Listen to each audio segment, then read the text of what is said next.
Perfecto, Dios, te damos gracias en esta mañana porque estamos con bien, porque tú nos das vida. Padre, ponemos en tus manos este tiempo de enseñanza.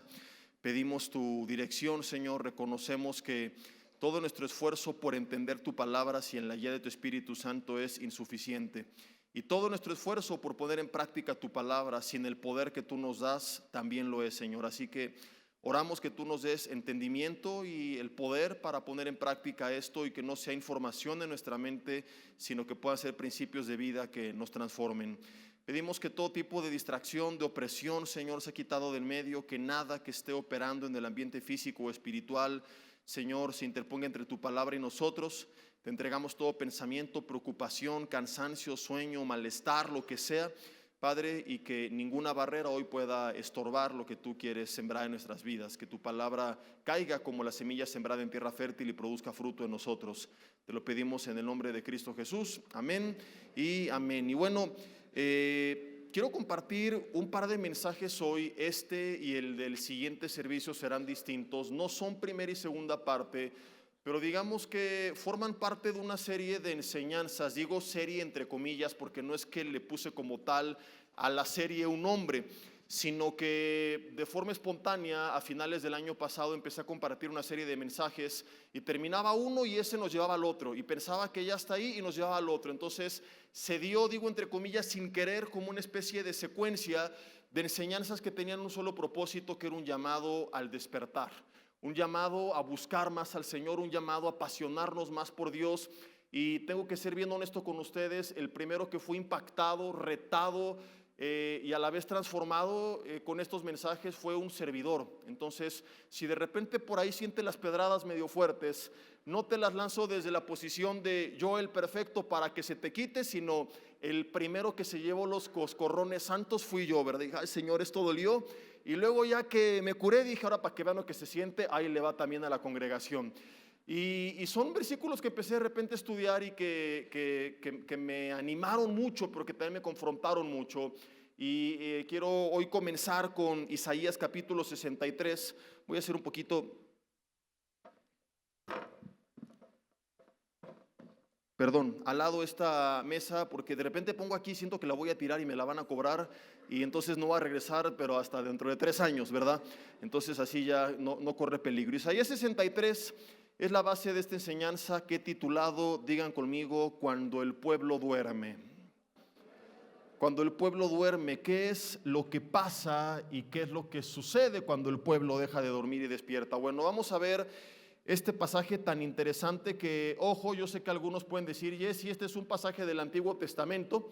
Te quiero contar, es un clamor de Isaías, porque en este contexto Israel había abandonado a Dios, estaba sufriendo en mano de sus enemigos y tenían tiempo de no experimentar las maravillas de Dios y el poder de Dios. Entonces, que muchos pueden preguntarse, eso es algo que no tiene que ver con nosotros, pero quiero que nos demos cuenta que lo que ellos estaban viviendo en un sentido literal y físico es lo que hoy está viviendo la iglesia en un sentido espiritual. Y algo bien importante que siempre aclaro, cuando aprendemos una enseñanza que parte de una historia del Antiguo Testamento o de una historia de forma implícita, siempre tenemos que cerciorarnos que el Nuevo Testamento lo confirme de forma explícita. Entonces, lo que vamos a ver partiendo de esto es simplemente una ilustración, pero todas estas verdades están también reforzadas de forma clara y explícita en el Nuevo Testamento. ¿Sí me explico? Isaías 63, en este contexto, dice el versículo 15, Isaías, las siguientes palabras. Dice, mira desde el cielo y contempla desde tu santa y gloriosa morada. Y pregunta Isaías, ¿dónde está tu celo y tu poder? ¿Y dónde está la conmoción de tus entrañas y tus piedades para conmigo? Y pregunta a él, ¿es acaso que se han estrechado, Dios?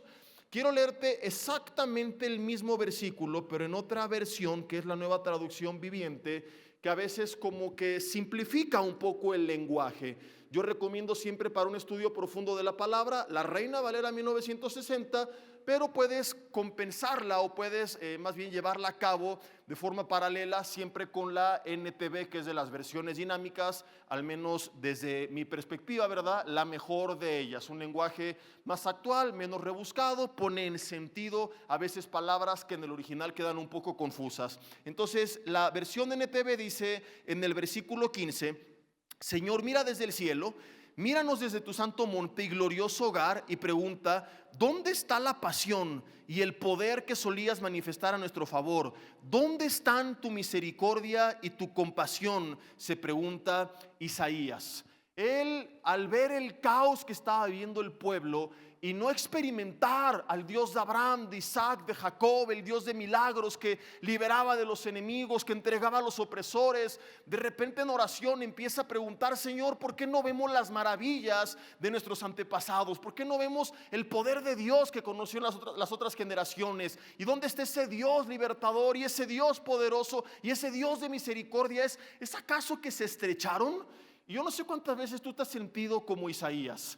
Vienes a la iglesia, has escuchado historias, testimonios, predicaciones de las cosas que Dios hace y tú dices: ok, lo creo. Pero hay veces en tu vida que volteas a verla y dices: Señor, ¿y dónde está todo eso que me han contado? Y gloria a Dios por la hermana que el Señor quebrantó a sus hijos, pero los míos siguen perdidos. ¿Y cuándo los vas a tocar? Y gloria a Dios por el hermano que dio testimonio que lo sanaste del cáncer, pero para mí parece que no hay ninguna esperanza. Y escuchas lo que Dios hizo con otros, oyes lo que Dios sigue haciendo con otras personas y dices: yo lo creo, pero yo no lo veo en mi vida. Y surge naturalmente esta pregunta, no en un sentido de rebelión, de enojo, de reclamo a Dios, sino que simple y sencillamente dentro de ti no puedes evitar lo que Isaías se preguntaba: ¿dónde están esas maravillas? ¿Dónde está ese poder? ¿Dónde están esos milagros? ¿Dónde está ese Dios que transforma? ¿Dónde está?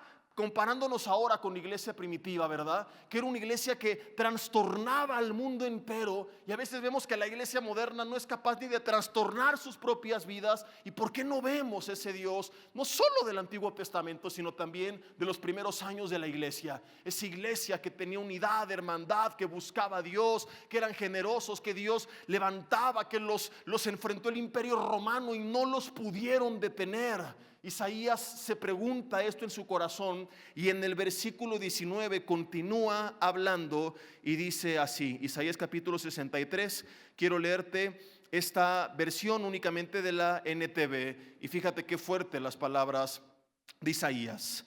Dice: algunas veces parece como si nunca tuviéramos pertenecido. Es como si nunca hubiéramos sido conocidos como tu pueblo. No dice que no lo eran. Dice Isaías: somos tu pueblo, pero pareciera que no lo somos. No dice lo dejamos de ser. No dice no lo somos. Lo somos, pero Señor, pareciera como que no tuviéramos pertenecido. Es como si nunca tuviéramos conocido. Y es que no necesitabas ser un erudito para darte cuenta que aunque seguían siendo el pueblo de Dios, no solían vivir como vivía antes el pueblo de Dios. Y llegamos a nuestros tiempos y aunque seguimos siendo la iglesia de Cristo, estamos muy lejos de vivir como vivía la iglesia de Cristo. ¿Y qué es lo que pasa? ¿Dios acaso se durmió? ¿Los abandonó a ellos y ahora nos ha abandonado a nosotros? ¿O será que hay algo que no ha mencionado Isaías todavía? Y es justamente esta la respuesta. Hay cosas que él todavía no ha mencionado y hasta aquí pareciera ser como que está reclamando o algo por el estilo, pero no. Él reconoce más adelante que Dios seguía siendo el mismo y que el que estaba dormido no era Dios, sino el pueblo de Dios. Y además de esto, sumergidos en pecado, y por eso estaban viviendo toda esta devastación. Por eso estaban viviendo toda esta tragedia en sus vidas. Llegamos al capítulo 64 y dice el versículo 6 de la Reina Valera, esto lo quiero leer tal cual. Fíjate estas palabras porque las estaremos meditando un poco más adelante. Isaías 64, versículo 6.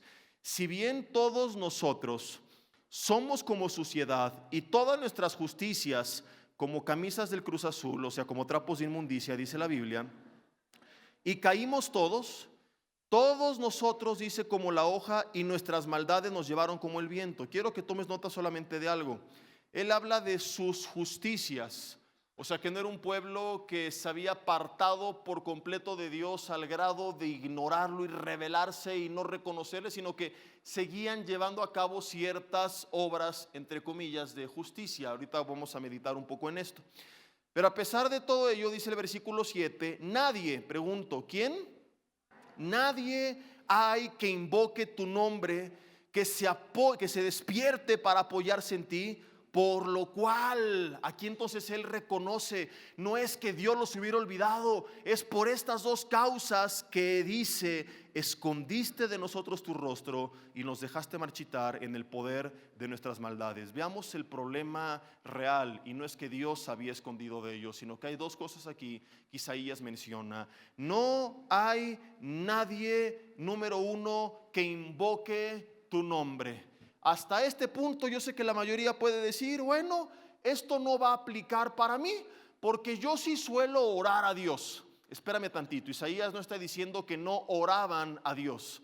Y es que hay una gran diferencia entre la palabra orar de la palabra invocar. Son primas hermanas, van de la mano, están relacionadas, pero el significado de esta palabra invocar es mucho más profundo. Es una forma de oración, pero ahorita vas a ver qué es lo que significa.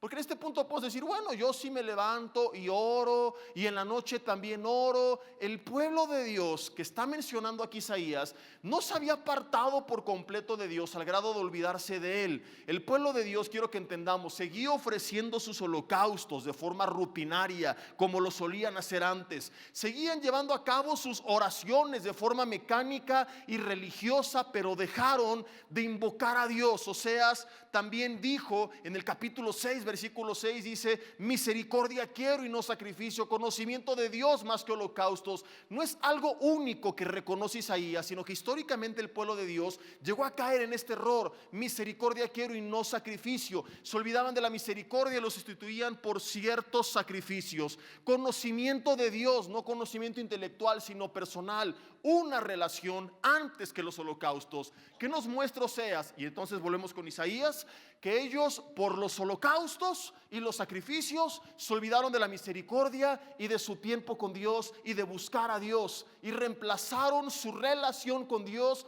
por una serie de obras y de mandatos y de tradiciones y protocolos. Regresamos a Isaías y menciona un versículo antes, como lo vimos, que ellos ponían en práctica ciertas justicias. O sea, ellos seguían religiosamente llevando a cabo algunas de las obras de la ley, pero en ese mismo contexto dice: no hay nadie que invoque tu nombre. ¿Es que no oraban? Sí, sí oraban de forma mecánica, de forma religiosa. Oraciones más parecidas a rezos que realmente a una comunión con Dios. La palabra invocar que tú encuentras en este pasaje, y casi siempre en el Antiguo Testamento, viene de la palabra hebrea kará. A mí me impactó y me confrontó cuando yo entendí el significado de esta palabra, porque va más allá de que ya oraste un ratito en la mañana y ya oraste otro ratito en la noche, y ya hay gente que ni eso, algunos ni por los alimentos, ¿verdad? Pero esta palabra significa llamar mediante la idea de acosar. Algo creo que me cambiaron aquí en el audio, pero ustedes ni cuenta se dan, ¿verdad? Nada más yo. Llamar mediante la idea de acosar a alguien. Y para entenderlo quiero preguntarles: ¿a cuántos o a cuántas de ustedes alguna vez les han acosado? Levanten la mano. ¿A nadie? ¿No? Dile al lado: estás regacho, por eso no te acosa nadie, ¿verdad? ¿Cuántos de ustedes han acosado a alguien? Algunos bien honestos, ¿verdad? Dice pecadorzote, pero bien honesto, ¿verdad? Aquí yo no la levanté hace rato porque yo fui el acosador. ¿Cómo es un acosador? ¿Un acosador busca a una persona un ratito los domingos? ¿Un acosador busca a la otra persona de vez en cuando? ¿O el acosador está muele y muele y muele todo el tiempo, todo el día, todos los días? El acosador sigue las redes sociales de la persona, le da like a todas sus fotos, comenta todas sus publicaciones, está al tanto de su vida. La primera característica es que quiere saber todo lo que hace, lo que dice, lo que piensa la persona, dónde va, qué quiere hacer, cuáles son sus planes. Pero no solamente eso, quisiera también estar en comunicación con la persona, quisiera vivir y compartir su vida con la persona. Y ahí está todo el tiempo molestando, y justamente como el término lo dice, acosando. Acosar no nos transmite la idea de una búsqueda apática, mecánica, sistemática. Nos habla de una persona que está apasionada, que está obsesionada, que está casi enferma, Y esta es la palabra que Isaías utiliza y que en el Antiguo Testamento se traduce como invocar. Isaías dice, la gente ora religiosamente, pero nadie está buscando a Dios con esta intensidad. Acosar en este sentido o invocar es buscar a Dios con tal pasión, con tal intensidad, que Él sienta que lo estamos acosando. Señor, aquí estoy en la mañana. Gracias porque comenzó un nuevo día. Y a veces nos levantamos, no, Señor, este es el día que tú hiciste, como dijo David. Me voy a alegrar en él. Gracias, Señor, porque tú estarás conmigo y voy a buscarte. Y te comienzo alabando. Pero no solamente eso, quiero saber de ti. Estoy obsesionado, te necesito en mi vida. No es que el pastor me dijo, tienes que orar, o si no te cae la maldición de Tutankamón. Aleluya. No es que tengo que leer la Biblia para que me vaya bien. No, es que necesito tu palabra. Es que como mi cuerpo físico sin alimento desfallece, mi espíritu sin ti se muere, desfallece mi alma. Necesito venir a tu palabra, necesito buscarte. Y pasa el día y no pienso en mi mente, como ya lo busqué en la mañana, pues ya hasta en la noche. No, yo estoy buscando desesperadamente porque soy un acosador. ¿Me estoy explicando? ¿En qué otro momento? Como preguntaba, ¿cuándo vendré y me presentaré delante de ti? Como David decía, mi alma clama a ti, te busca como la sierva que brama por las aguas. Y la sierva, querido hermano, querido amigo, se levanta en la madrugada a buscar las aguas, no porque le dicen que vaya, sino porque ella tiene sed.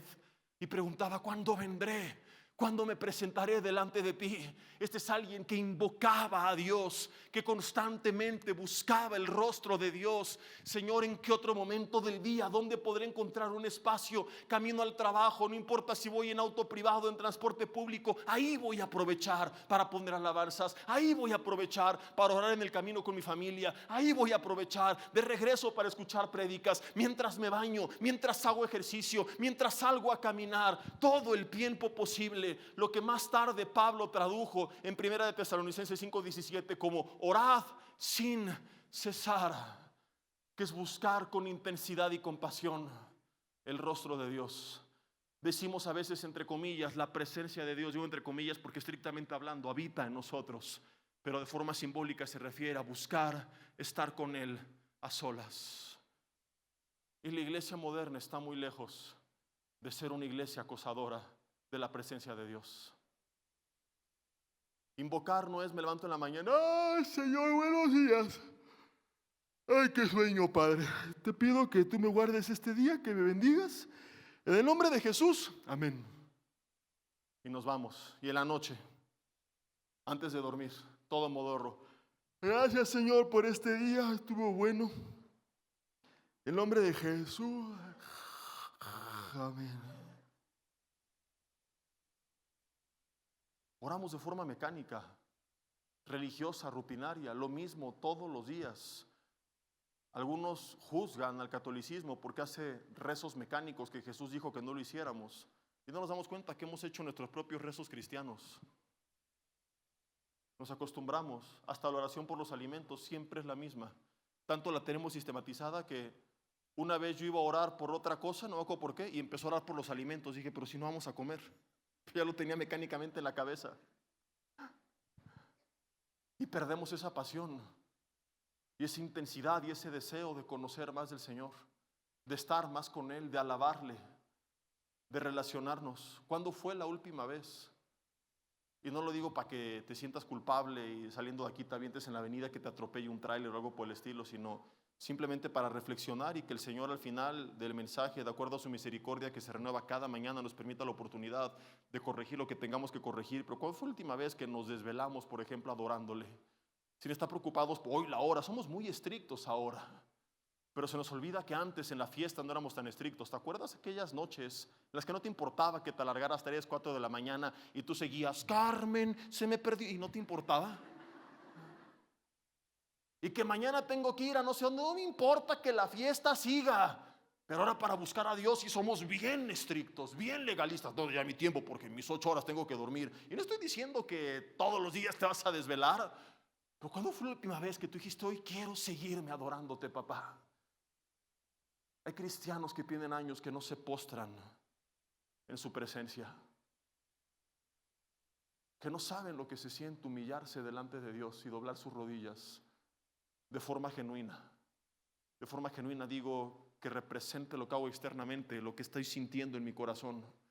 ¿Cuándo fue la última vez que nos desvivimos en su palabra y dijimos, leí y estuvo increíble, pero quiero más y quiero más y quiero más, y te devoraste la Biblia? Algún libro, que empezaste a llenarte de la palabra de Dios, que lloraste en su presencia. Ves a hombres como Moisés en el Antiguo Testamento y te das cuenta por qué a veces las cosas cambian tanto. Dios no ha cambiado, Él es el mismo ayer, hoy y siempre. Pero es el pueblo el que ya no se comporta como su pueblo. Moisés, cuando sale de Egipto y va rumbo a la tierra de Canaán, en Éxodo 33:15 le dice, Señor, yo solamente te pido una cosa, que tu presencia vaya conmigo. No le dijo, dame gigantes, ejércitos, murallas, catapultas, armas, una AK-47 para conquistar Canaán. Puedo prescindir de todo eso, pero no de tu presencia. Hoy la iglesia puede prescindir de la presencia de Dios mientras tenga todo lo demás. Y Dios le dice, mi presencia irá contigo. Y Moisés añade, y si no es así, entonces no me saques de aquí. Fíjate la profundidad de sus palabras. Prefiero morir calcinado en el desierto, achicharrado por los rayos del sol, que tomar Canaán sin ti. A la iglesia moderna no le importa si Dios no va con ellos mientras tomen su Canaán. Los mensajes modernos ya no tienen el énfasis de buscar, de rendirnos, de servirle, de alabarle. Ahora es puro Canaán, Canaán, Canaán. No estoy en contra de Canaán, pero ahora es Dios el aladino del genio de la lámpara que te va a conceder tus deseos, aleluya, que va a ser la mejor versión de ti, que te va a llevar a la grandeza, al poder, a la magnitud. Qué bueno, Él puede hacer eso y más, lo creo. Pero no es esa la esencia de nuestra fe. Moisés no dice, oye Señor, ¿y como de cuántas hectáreas estamos hablando que me van a tocar? ¿Y cuánto va a ser mi terreno para saber si le entro o no? Mira, no me importa cuánto me va a tocar, no me importa qué va a pasar, solamente quiero que tú vayas conmigo. Y si tú vas conmigo, lo demás es irrelevante, pero si no vas conmigo, yo aquí me quedo. Yo no quiero vivir un solo día, no importa cuánto éxito tenga ese día, no importa qué tan bien me vaya, qué tanto poder, qué tanta fama tenga, si tú no estás conmigo. Fue básicamente la oración de Moisés. Y por eso este hombre, queridos hermanos, vio la gloria de Dios cara a cara. Tengo un mensaje que fue parte de esta secuencia que se dio sin querer, que se llamó Transformados por su gloria, que te recomiendo mucho, donde hablamos ya de Moisés. Este hombre vio el poder de Dios, se encontró cara a cara con Dios, digo, no con su rostro, pero dicen los teólogos, con sus espaldas, con su perfil, como sea. El punto es que se encontró con Él como nunca nadie antes lo ha hecho. Y este es el problema de la iglesia moderna. Igual que Moisés, queremos su poder, pero no su presencia. Queremos su bendición, pero sin su dirección. Bendíceme, pero haciendo yo lo que me da la gana. Su sabiduría, pero sin su palabra. Su fuego, pero sin su espíritu. Su unción, sin santidad. Queremos vivir el favor de los hijos con un estilo de vida como si fuéramos ateos. Di conmigo, uyuyuy, ay, ay, ay. Ahora, estoy loco y es algo exclusivo de ellos y no de la iglesia primitiva. Estoy haciendo una mala alegoría y terrible aplicación del Antiguo Testamento, o podremos confirmar que esto sucedió también con la iglesia en el Nuevo Testamento o alguna de las iglesias de forma explícita. Y como te dije al principio, siempre tenemos que tener cuidado porque hoy hay muchas manipulaciones. Empezaron el año muchas iglesias extorsionando a la gente, ¿verdad? No, que las primicias y las primicias y las primicias, y era un pasaje del Antiguo Testamento en otro contexto, en otra época, que hoy se quiere aplicar y tenemos que tener mucho cuidado o vamos a acabar siendo defraudados. Porque he escuchado yo un montón de barbaridades de cómo tuercen el Antiguo Testamento y las historias para hacer analogías y alegorías y malas interpretaciones. Lo implícito siempre tiene que ser confirmado de forma explícita. Hay una regla de hermenéutica que es la materia de la teología que trata la correcta interpretación de la Escritura, que es la analogía de la fe, que dice que la Escritura interpreta la Escritura. Cuando tengo un pasaje que pienso que significa esto o que tengo dudas acerca de qué significa, tengo que ver qué dice el resto de la palabra acerca de ese pasaje. Y llegamos años más tarde al Nuevo Testamento y hay un versículo muy famoso. No te voy a decir todavía dónde está, te lo voy a citar, te voy a contar el contexto en el que casi siempre se predica y luego te voy a contar el contexto en el cual se escribió. Seguramente tú te lo sabes de memoria. No lo busques, te lo voy a citar. Apocalipsis 3:20. Es Jesús hablando y diciendo: he aquí, yo estoy a la puerta y llamo. Si te lo sabes, continúa el resto conmigo. 1, 2, 3. He aquí, yo estoy a la puerta y llamo. Y si alguno oye mi voz y abre la puerta, entraré con él y cenaré con él y él conmigo. La mayoría se lo sabe, ¿verdad? Algunos le hicieron como que se lo sabían para no quedar mal. A la puerta y también como. ¿Y qué? ¿Dónde? ¿Y la comida dónde está? Cierto o falso que es un versículo que se utiliza casi siempre al finalizar campañas evangelísticas para llamar a la gente a venir a Cristo. Este es el escenario en el cual lo solemos presentar.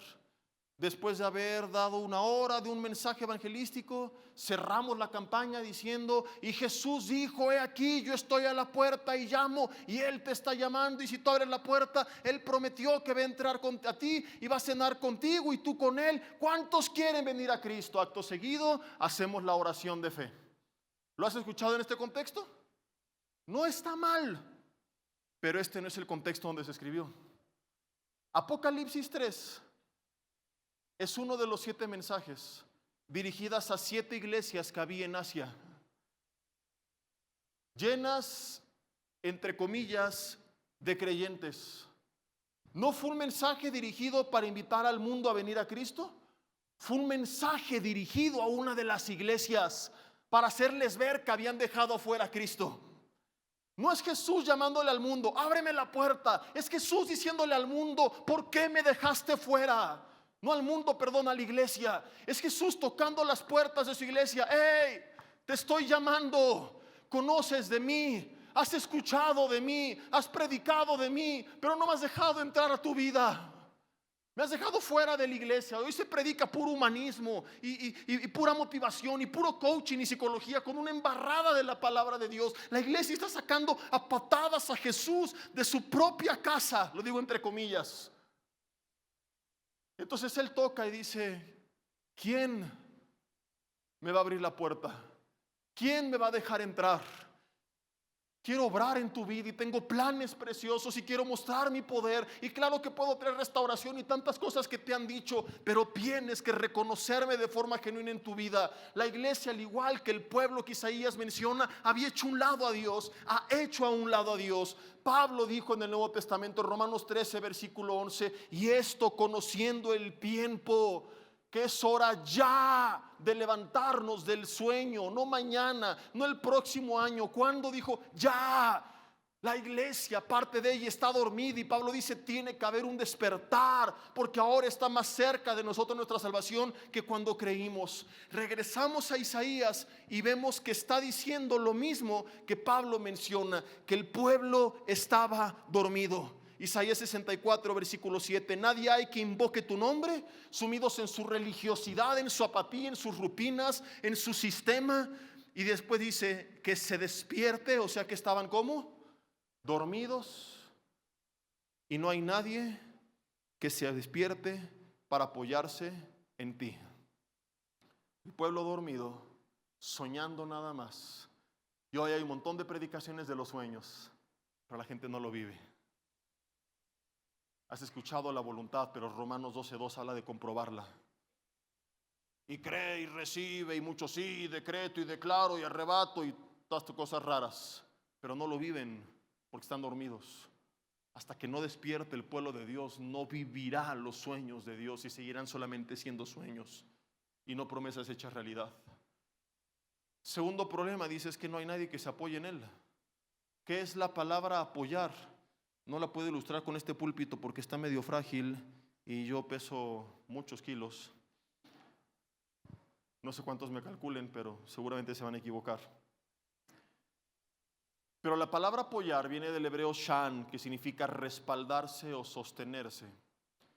Y es como que yo dejara reposar todo mi peso, lo voy a simular, inclinándome por completo sobre este púlpito. ¿Qué sucede si tú lo quitas? Yo voy a dar al suelo. ¿Cuántos alguna vez se rompieron una pierna y tuvieron que usar muletas un tiempo? Levanten la mano. ¿Recuerdas ese tiempo que pasaba sin muletas? No te podías mover y eran tu soporte. ¿Cuándo dejaste las muletas? Naturalmente, cuando sanaste, porque dijiste, ya no las necesito. Este es el problema de la iglesia. Por sus buenas obras, sus justicias, que Isaías dijo, son como trapos de inmundicia, Se creían tan buenos que pensaban que no necesitaban apoyarse en Dios. Y es algo que muchas veces vivimos. Venimos a Cristo rotos, con un pasado terrible, y Él viene y nos limpia y nos perdona, nos restaura, nos levanta. Empezamos a caminar. Al principio estamos apoyados en Él, pero hay tantos cristianos que de repente se sienten tan firmes que piensan: ya no necesito más apoyarme de Jesús.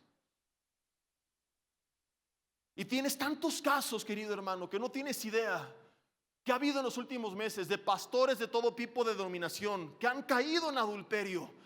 Y algunos de ellos, al ser restaurados y hablar en retrospectiva, reconocen: el problema fue este: se saturaron tanto de ministerio, tanto activismo, fueron tan famosos, tan grandes, tan poderosos entre comillas, y el congreso y el seminario y la consejería y por aquí y por allá, que dejaron de apoyarse en Dios, que dejaron de sostener su vida en Él.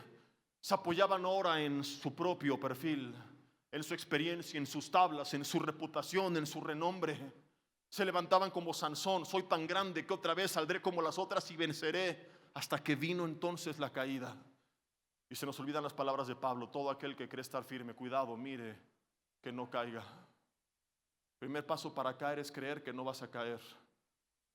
Me toca ir de repente a congresos y a veces veo que los que están predicando no están jamás en la alabanza ni en otras prédicas, ni en los tiempos de oración, como si eso fuera simplemente para los demás y no para nosotros. Todos necesitamos del Señor todavía, tanto. Yo necesito seguir leyendo la Biblia, yo necesito escuchar otros predicadores, yo necesito leer otros autores, yo necesito seguir recibiendo.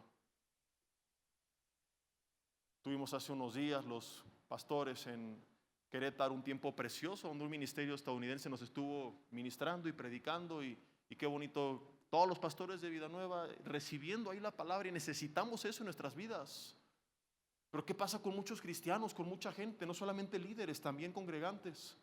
De repente, ya como llevo años que no fumo, no me drogo, no me emborracho, no fornico, no adultero, no corro, no grito, no empujo y todos los no que quieras, se dejan de apoyar en Dios. Caen en esta religiosidad, pero ya no se sostienen en Él, cometen esta locura. Nos apoyamos en nuestras buenas obras, creemos que somos buenos como lo creían ellos. Lo vamos a ver más adelante. No estoy malinterpretando esto. Oye, Jesse, aquí dice que sus buenas obras, sus justicias, pero no dice que ellos lo creían. No, sí dice, ahorita lo vamos a ver más adelante. Que cometemos la locura de creer que podemos caminar sin Dios, inclusive en el ministerio. En vez de apoyarnos en Él, nos apoyamos en nuestra sabiduría. ¿Ves? A la iglesia primitiva no tenía nada, pero esta iglesia transformó el mundo. No tenía bonitos lugares de reunión, ni redes sociales, ni el apoyo del gobierno, pero era llena del poder del Espíritu Santo de Dios y trastornaban el mundo entero. Hoy tenemos, por ejemplo, la industria musical cristiana más masiva de toda la historia, y secuencias y grupos, instrumentos y redes, a tal punto que muchos apoyan en eso. Y está bien que haga lo que tenga que hacer, mi ensayo y mi preparación y todo, pero ya no buscamos en oración: Señor, respáldanos, muévete mientras tocamos, Señor, que seas tú ministrando a las personas, Señor, que seas tú glorificado. Estoy tan pensando en que lo estoy haciendo bien, que ya no estoy pensando en adorar a Dios. ¿Y qué es lo que sucede? Que sonamos muy bonito, pero nuestra música moderna ya no hace que los demonios huyan como cuando David tocaba el arpa. Él tocaba y el espíritu que atormentaba a Saúl se iba. Nos confiamos ahora en nuestros mensajes, en lo bueno que soy para estudiar la palabra, aleluya, y no paso tiempo orando: Dios, tócalos, Dios, quebrántalos, Dios, muévete, haz tu voluntad, Señor. Y no, ahora es que tengo un buen bosquejo. Algunos ya ni buscan la dirección de Dios en oración. Ahora, ChatGPT, dame un bosquejo de esto con estos puntos, y ya que la tecnología se encargue de lo que he de predicar. Gracias, Espíritu Santo, ya no te necesitamos. A ese punto estamos llegando. No nos apoyamos en Dios. No estamos sostenidos en Él. Entonces tenemos mensajes que tocan la mente, pero que no quebrantan el corazón. Se nos olvida que ni siquiera la lámpara sirve si no tiene aceite. Hoy nos confiamos y nos jactamos en que somos reconocidos y mis seguidores en mis redes. ¿Y de qué sirve si le damos risa a los demonios? Recuerdo a los exorcistas ambulantes, creo que eran 7 hermanos, hijos de un tal Ezeba. Llegan con un demoniado y le dicen: te conjuro por Jesús, el que predica Pablo. Fíjate, ellos no conocían a Jesús. Y el demonio dice: a Jesús conozco y sé quién es Pablo, pero ustedes, ¿quiénes son? Y salieron corriendo desnudos, desgarrados, y el endemoniado ese día estrenó 7 prendas nuevas. La gente se cree grande porque tengo tantos seguidores. ¿Y de qué sirve si a los demonios les da risa? Si vas a la cama y saben que toda tu vida es una farsa, que es una bonita careta que da frente a los demás, porque vives una doble vida. ¿De qué sirve tener el reconocimiento del mundo si no soy capaz de causar tantito miedo en el reino de las tinieblas? Ahora, ¿por qué pasa todo esto?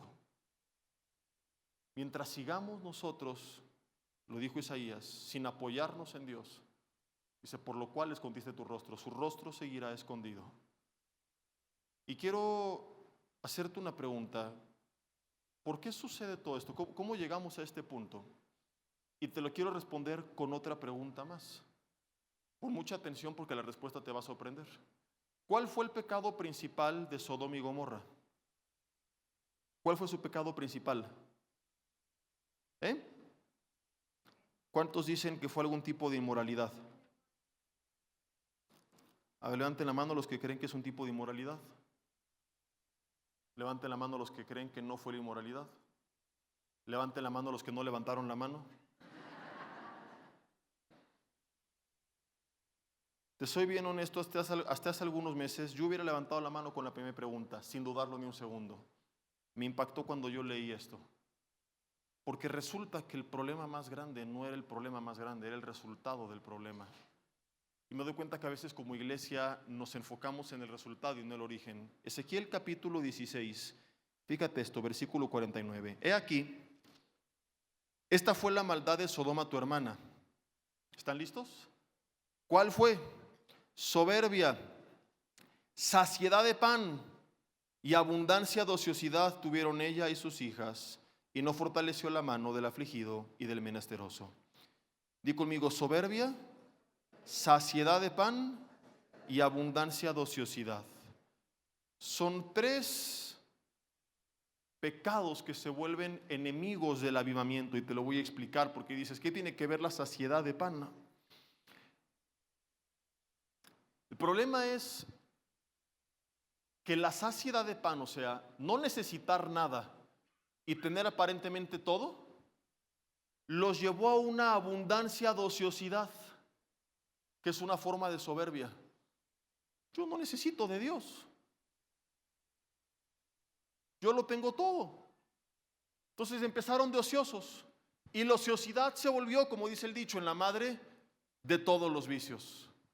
Aplicándolo a nosotros, Jesús dijo que era más fácil que pasara un camello por el ojo de una aguja que un rico por el reino de los cielos. No es que sea pecado ser rico, hubo gente rica en la Biblia que fue al cielo, pero el problema general cuando alguien prospera, cuando hay saciedad de pan, es que como piensa que ya no necesita nada y todo está bien, deja de buscar a Dios y se vuelve ocioso. Entonces ahora pierde demasiado tiempo viendo series, ahora pierde demasiado tiempo en YouTube, ahora pierde demasiado tiempo en cosas que en sí mismas no son necesariamente malas, pero que empiezan a abusar de ellas. Porque aquí no dijo Ezequiel ociosidad, sino abundancia de ociosidad. La iglesia moderna tiene este pecado que no es la ociosidad. Yo, por ejemplo, hay una película que quiero ver en Netflix. Estoy buscando cuándo tengo el tiempo, porque no me sobra, ¿verdad? No es que sea pecado decir: a ver, viene mi rato de ociosidad. Pero sí cuando todos los días, todo el tiempo, eso es mi alimento. Y es como vive mucha gente dentro del cuerpo de Cristo. Como no le falta nada y tengo techo, vestido, alimento, todo está bien, caen en el exceso de ociosidad. Y esa es una forma de soberbia, de voltear al cielo y decir: no necesito de Dios. Entonces voy a buscarlo el domingo religiosamente, pero ya no lo busco con la intensidad que mencionamos hace rato. Por eso el pueblo empieza a dormir. Cuando no se da cuenta de que todo esto, que es una bendición, la saciedad de pan, si no reconoces de quién viene y te mantienes en él, te puede llevar una vida de soberbia. Ahora quiero terminar con esto porque me quedan solamente 10 minutos. Bueno, 15 con todo y lo que agregue el árbitro, la oración, el amén, etcétera, etcétera. Pero no quiero terminar con prisa porque quiero dedicar unos minutitos para una última oración que es importante que hagamos. Si me apoyan con el teclado, por favor, y les pido me acompañen a Isaías capítulo 65. Isaías capítulo 65, versículo 1. Dice: fui buscado por los que no preguntaban por mí. Es el mismo contexto. Isaías sigue hablando de esta tragedia en la cual estaba el pueblo. Dice: fui hallado por los que no me buscaban, dije a gente que no invocaba mi nombre, heme aquí, extendí mis manos todo el día, pueblo rebelde, el cual por camino no bueno anda, en pos de sus pensamientos. Pueblo que en mi rostro me provoca de continua ira, sacrificando en huertos y quemando incienso sobre ladrillos, que se quedan en los sepulcros, fíjate esto, y en lugares escondidos pasan la noche, que comen carne de cerdo que para ellos era prohibida, para ti, para mí ya no. ¿Cuántos dan gloria a Dios por eso? Nada más que esté bien cuidada y bien limpiada, porque si no, sí te puedes enfermar. Dice: y en sus ollas hay caldo de cosas inmundas. Te voy a leer exactamente el mismo pasaje en la versión NTV, que lo pone en un sentido más claro, porque el lenguaje de la Reina Valera aquí es un poco rebuscado y tienes que meditarlo, ver palabras en el original para entender bien lo que dice. ¿Están listos? Porque está muy fuerte esta traducción.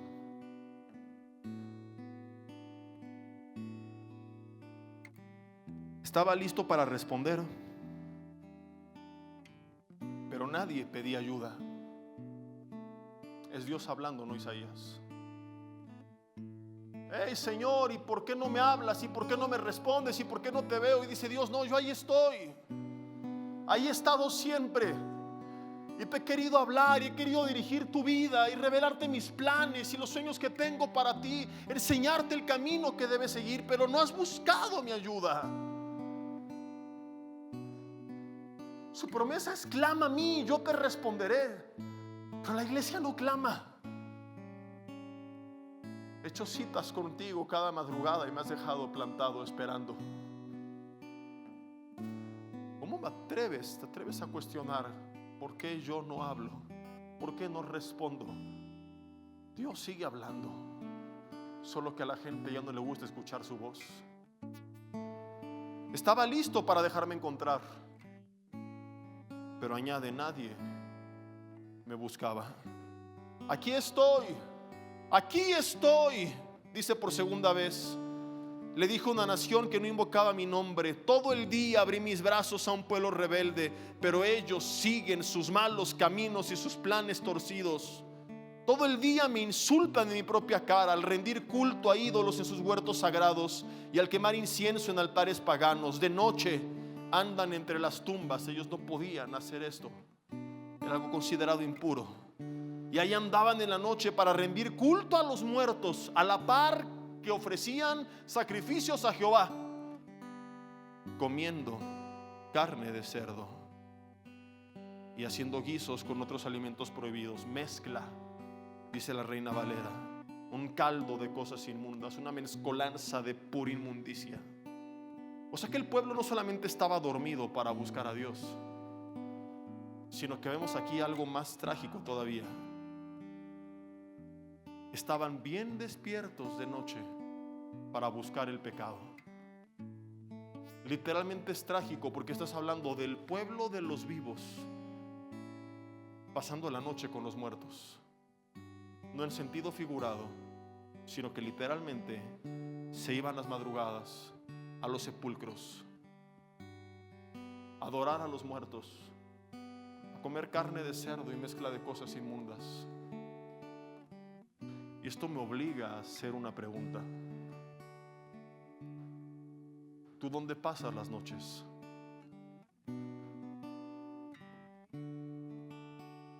¿En lugar de los vivos o en el lugar de los muertos. Hay algunos en esta mañana que tienen que reconocer: no has estado despierto para buscar a Dios, pero sí has pasado muchas noches emborrachándote en antros, en bares, drogándote, saliendo de ahí, fornicando con tu amante, con tu novio, con tu novia. Algunos pasan sus madrugadas en su habitación a solas viendo pornografía. Algunos a lo mejor dicen: yo no paso las noches haciendo algo malo, pero las pierdes perdiendo el tiempo, series y series y series y películas, y dices: no me ha contaminado, pero tampoco te ha edificado. Te está neutralizando.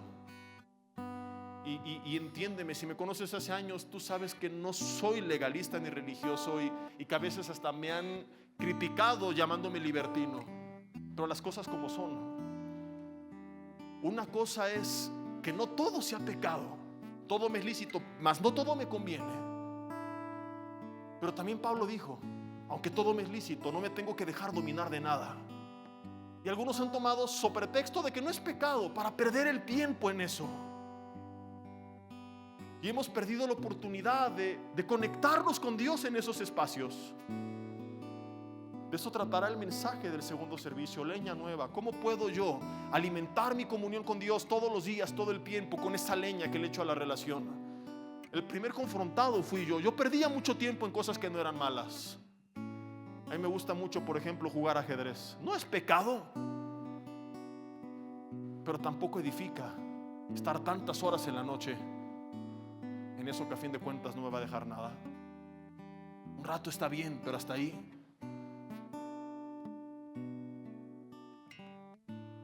Me gustaba mucho la música electrónica. No toda llegué a predicar es pecado, algunas es puro ritmo. Cuando hacía ejercicio es la que escuchaba para despertar. Me di cuenta que puedo alabar a Dios mientras hago ejercicio también. No estoy diciendo si tú lo sigues haciendo está mal. Insisto, simple y sencillamente es reconocer que hay cosas que están ocupando un lugar en nuestras vidas que le pertenece al Señor y que podemos dedicar para buscar su rostro. Este pueblo, termino con esto, lo peor de todo es que quien reconoce que está mal, probablemente en cuestión de tiempo se va a arrepentir y va a reaccionar. Pero ellos caen en el trágico error que en vez de reconocerlo se creían buenos. Versículo 5, en ese mismo escenario, a la par que andaban en los lugares ocultos y en las tumbas, etcétera, etcétera, y que dicen: estate en tu lugar, no te acerques a mí, porque soy más santo que tú. Estos son humo en mi furor, fuego que arde todo el día. Dice en la versión NTV, Isaías 65, versículo 5. Sin embargo, se dicen unos a otros: no te acerques demasiado porque me contaminarás. Yo soy más santo que tú. ¿Te das cuenta de su legalismo? Su religiosidad. O sea, en vez de reconocer: estoy perdido, Señor, ayúdame, se sentían mejores que otros. Para no sentirse tan mal, se comparaban con los que estaban peor. Y es lo que hacen muchos cristianos. Se la pasan en redes señalando, criticando, juzgando a todo mundo para no reconocer lo que Dios quiere tratar en sus vidas. Y en vez de ver la viga de su propio ojo, como Jesús dijo, se han vuelto expertos en señalar la paja del ojo del hermano. No te acerques a mí, soy más santo que tú, me vas a contaminar, se decían.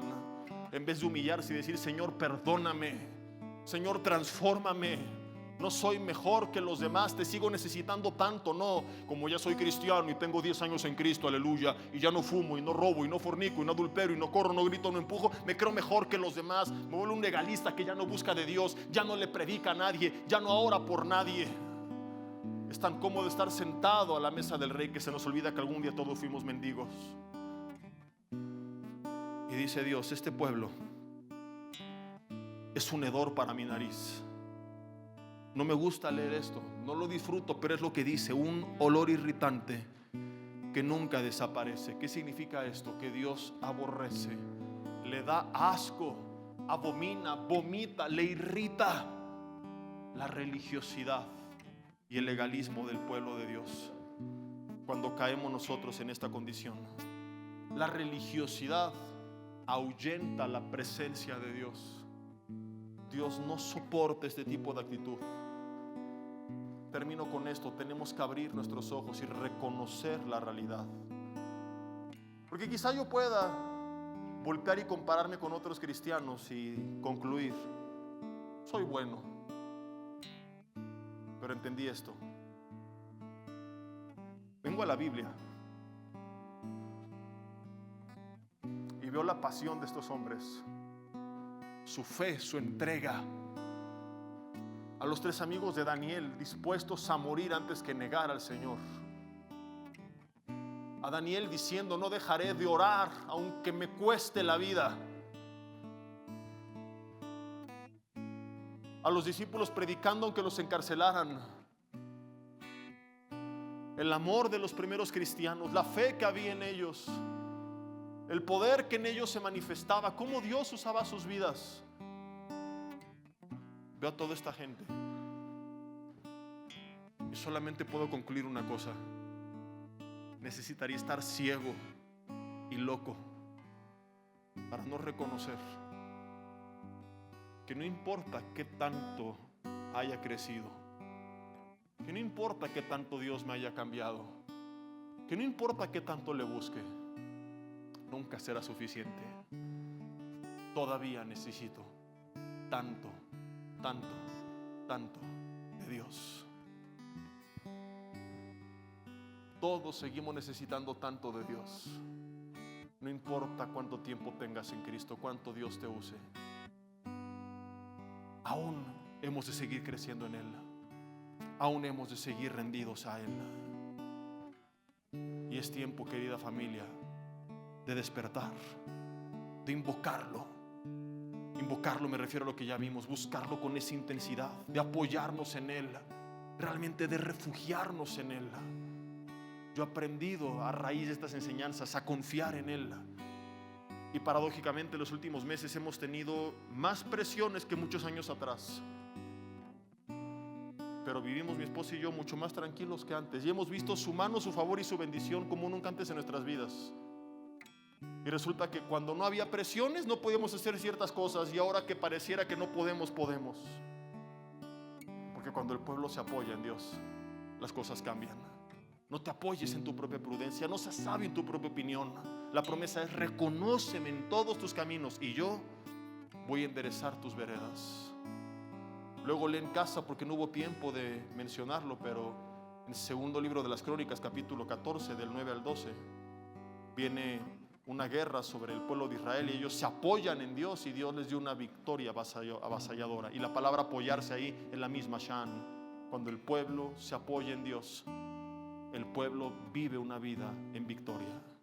Necesitamos despertar, apoyarnos en Él y comenzar a pasar nuestras noches en el lugar donde el pueblo de Dios las tiene que pasar, en el lugar de los vivos, no más en el lugar de los muertos. Cierra tus ojos ahí en tu lugar. Vamos a orar. Dios, dile: te doy gracias por tu palabra en esta mañana. Dile: Señor, perdóname, Señor, porque hay tantas cosas que he escuchado hoy que aplican para mí. Es verdad. Es probable que, como Isaías lo mencionó, yo tampoco te invoque con esta intensidad. Me he vuelto un cristiánico mecánico, rutinario, religioso, Señor. Te busco sin pasión y sin fervor en mi vida, porque la saciedad de pan me llevó a vivir en exceso de ociosidad, en abundancia, y sin darme cuenta, poco a poco caí en esa soberbia de no reconocer cuánto te sigo necesitando. Dile: Señor, gracias por todo lo que has hecho en mi vida. Estoy contento, pero no estoy conforme. Quiero más, quiero buscarte más, quiero conocerte más, quiero encontrarme cara a cara contigo. Quiero aprender a ser guiado por tu Espíritu Santo. Quiero aprender a escuchar tu voz. Quiero que tú dirijas mi vida. Quiero entender y hacer tu voluntad. Quiero tener el poder de vivir una vida en santidad. Dile: Señor, perdóname porque me he apartado de ti, porque me volví esa iglesia que te dejó fuera, que se durmió. No solamente eso, Señor, me dejé de apoyar en ti. Me empecé a apoyar en mi propia prudencia, en mi sabiduría, en mi dinero, en mis recursos, en mi poder, en mis palancas, en mis amistades, en mi ministerio, en mi experiencia, en mi sabiduría para hacer las cosas. Empecé a tomar decisiones sin antes buscarte con fervor en oración. ¿Cuántos han tomado decisiones así? No, ya lo sé hacer, lo he hecho muchas veces, otra vez saldrá bien. Dile: Dios, perdona mi soberbia. No importa que la haya hecho 1,000,000 de veces, sigo sin ser capaz de hacer nada, nada, nada sin ti. Así que quiero volver a los orígenes. Antes de tomar una decisión, antes de emprender un nuevo negocio, antes de salir de casa, antes de predicar, antes de alabarte, antes de dar un consejo, antes de lo que sea importante en mi vida que tengo que hacer, me voy a apoyar en ti. Voy a buscar tu rostro, tu dirección. Dile: Dios, me confieso como una persona soberbia hasta el día de hoy, porque salía cada día de mi casa sin buscarte con esa intensidad, diciéndote a gritos con mis hechos: Dios, no te necesito, yo puedo solo. Pero esto no es lo que yo creo. La verdad es que entiendo que te necesito y lo quiero reflejar en mi vida diaria. Te voy a buscar con tal intensidad que haré que sientas que te estoy acosando. Y no importa que tanto te busque, navegaré con un nuevo lema: nunca, nunca será suficiente. Hasta que estemos en tu presencia, tangible y visible en la eternidad. Entonces seremos totalmente llenos de tu plenitud. Y mientras tanto, entenderé cada día cuánto te necesito y te buscaré apasionadamente. Dile: Señor, perdóname si he pasado mis noches en el lugar de los muertos. Me arrepiento y te entrego ese espacio para ahora comenzar a buscarte a ti. Llámale por su nombre. Dile: ese espacio que ocupaba, no sé, en algunos será drogándome, emborrachándome, durmiendo, deprimido, durmiendo de más, quise decir, en redes, en los medios de comunicación, en el celular, practicando pecados y inmoralidad. Dile: renuncio a seguir caminando en las tumbas.